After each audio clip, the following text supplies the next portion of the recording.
The average person will earn over $1.5 million to $2 million in their entire working lifetime. In the UK, that's roughly 1.2 to 1.8 million over a career. That is an enormous amount of money passing through your hands. So let me ask you the most uncomfortable question you'll hear today. Where is it? Because most people reach their 40s and 50s with almost nothing saved. No investments, no financial cushion, just a cycle of earn, spend, survive. Earn, spend, survive. And they tell themselves the economy is broken, the system is rigged, life is just expensive. And yes, some of that is true, but it is not the whole story. Because the brutal, honest truth is this: most people are actively doing 5 specific things that guarantee they stay broke, no matter how much money comes in. Not bad people, not lazy people, smart, hardworking people who were simply never taught how money actually works. And by the end of this video, you are going to see yourself in at least 2 or 3 of these points. And more importantly, you're going to know exactly what to do about it. Let's get into it. Number 1, you treat your income like it's yours to spend. All of it. Sound familiar? I'll save whatever is left at the end of the month. Here is how most people manage money without realizing it. The salary comes in, the rent goes out, the bills get paid, groceries, fuel, subscriptions, a few nights out, some takeaways, and then at the end of the month, you look at your account and think, there's nothing left to save. Maybe next month. But next month comes and goes exactly the same way, and the month after that. Because here's the truth, if you wait to save what is left over, there will never be anything left over. Your lifestyle will always expand to fill whatever is available. This is called Parkinson's Law, and it applies to money just as powerfully as it applies to time. The people who build wealth don't save what's left. They save first and live on what remains. It is called paying yourself first, and it is the single most powerful shift in personal finance. Move 10 to 20% of every paycheck into savings or investment the moment it arrives. Automate it. Make it happen before your brain even registers the money. You will adjust. You always do. The fix? Set up an automatic transfer for the day after payday, even $100 or £80 a month to start. The habit matters more than the amount right now. Number 2, you are borrowing money to buy things that lose value immediately. Sound familiar? It's only $200 a month. I can manage that. Car finance, buy now, pay later, credit cards carrying a balance month to month, store cards, personal loans for holidays. We have built an entire economy around making debt feel normal, even smart. 0% for 12 months, spread the cost, treat yourself now, pay later. But what nobody puts in the advertisement is this: when you borrow money to buy something that loses value, a car, a sofa, a phone, a holiday, you are paying more than the price of that item for something that is worth less with every passing day. That is the opposite of building wealth. That is actively destroying it. A new car loses 15 to 20% of its value the moment you drive it off the forecourt. If you financed it, you are paying interest on top of that depreciation. Meanwhile, the bank is growing richer on your monthly payments, while your asset shrinks in value. In the US, the average monthly car payment is now over $700. In the UK, over 90% of new cars are purchased on finance.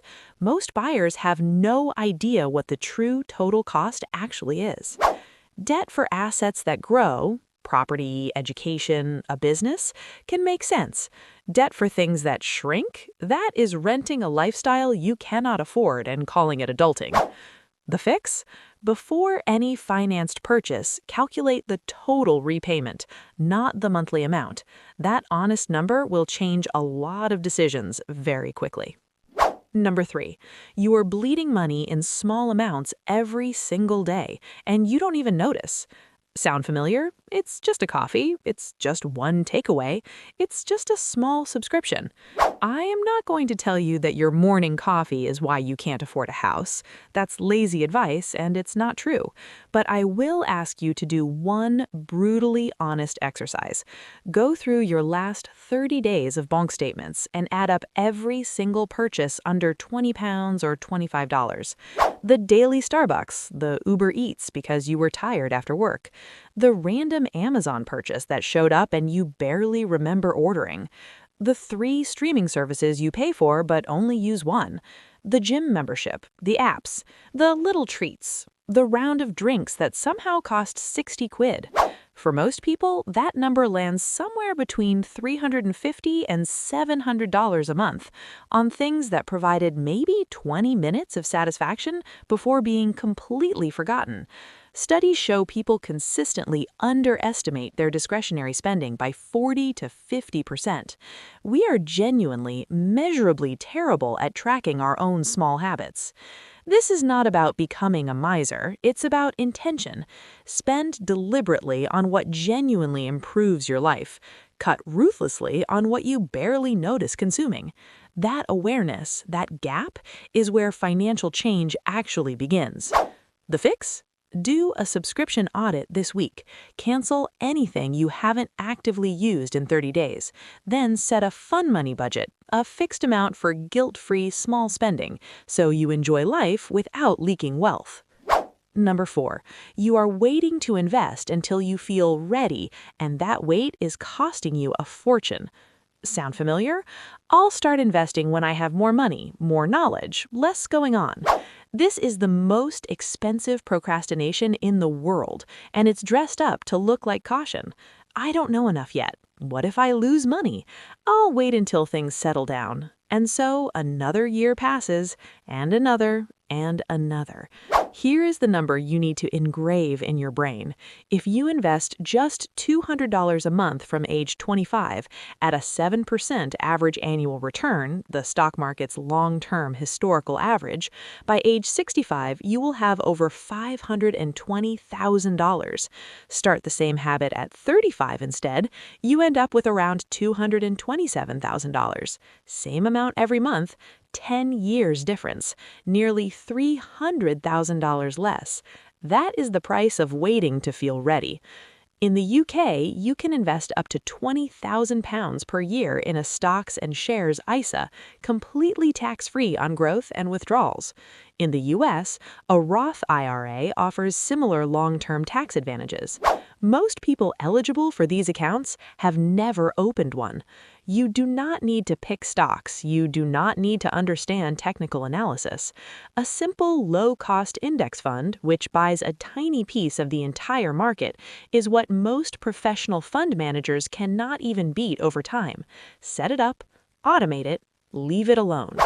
The fix? Open an ISA or Roth IRA this week, not next month. This week.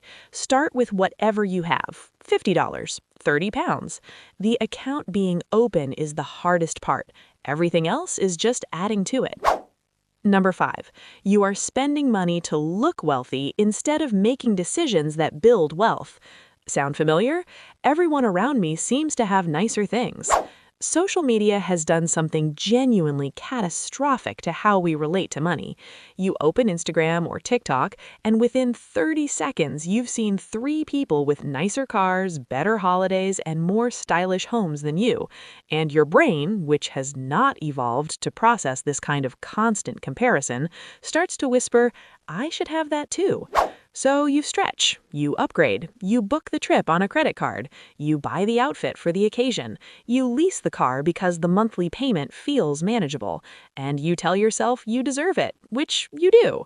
But deserving nice things and financing nice things you cannot afford are 2 very different conversations. Here is what Instagram never shows you: the anxiety behind the aesthetic, the debt behind the lifestyle. The genuinely wealthy drive ordinary cars and live in modest homes relative to their income, not because they cannot afford more, but because they understand that every pound or dollar not spent on appearances is every pound or dollar compounding quietly in the background. The fix? Every time you're about to make a purchase driven by comparison or social pressure, ask yourself one question. Am I buying this for me or for an audience? That pause alone will save you thousands. 5 things, not 50, not some impossible lifestyle overhaul, just 5 deeply human, completely fixable habits that are standing between you and the financial life you actually want. And here's the thing, knowing this is not enough. Everyone who watches a video like this nods along and then goes back to doing exactly what they were doing before. Don't be that person. Pick the one point from this video that hit you hardest. Write it down right now before you scroll anywhere else, and make one concrete change this week. Just one. That's how momentum starts. Not with a resolution, not with a spreadsheet. Just one honest decision followed by one different action. If this video was useful to you, please hit the like button. It genuinely helps this channel reach more people who need to hear this. Subscribe because next week we're going deep on